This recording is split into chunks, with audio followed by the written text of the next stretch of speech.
In this tutorial, we will be looking at sharing playlists and how it actually works. I have a couple of playlists, and this one, playlist number 2, is the playlist that I want to share with somebody outside my organization. So I'm going to hit the share playlist, and I'm going to enter the email address for the person that I want to share my playlist with. When sharing a playlist, you can either grant them access to publish changes or not to publish changes. In this case, we're going to create or add a user who does not have the access to publish changes. So now you see that I've added a person. I shared my playlist with this person. I'm going to hit save. Now let's switch account.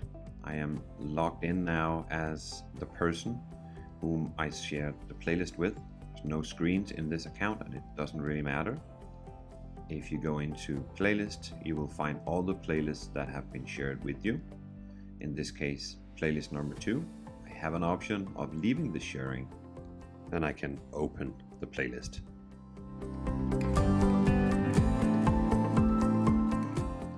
So let's just do a small change. Just want to show you that I have access to the playlist, but also that in this case, I don't have the option of actually publishing any of the changes. So what happens now is when I exit the playlist, the person who shared the playlist with me will get a notification saying that there has been made changes and that you should go publish them. We're back at the main account, the account that owns the playlist. And this time we will be removing the person that we just added, and then we will add the person again, but this time we're going to toggle on can publish changes. And once again, I am switching back to the other account.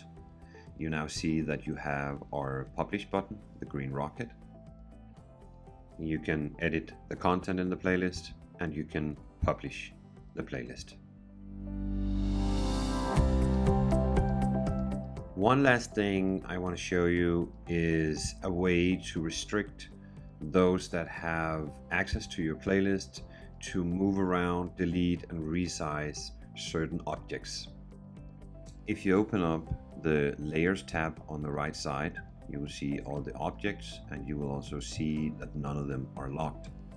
So let's just mark up the background and lock it. This means that the object cannot be moved. Let's do the same thing with the logo. Now let's exit the playlist, enter settings for this playlist. If you open up advanced, you will find the section with locking and unlocking objects. So in this case, I'm going to remove the access for anybody who has this playlist shared. Now let's switch back to the other account again. And this time let's again open the playlist, and as you see, there are objects in here that you can't move. For example, the logo, I can't even click the logo, so I won't be able to resize or delete it. If I open up layers, I will find that the lock-in and unlocking icon is grayed out, which more or less means you can't unlock what the owner has locked. You will though be able to move around objects that are not locked, and in addition you can of course add content to the playlist.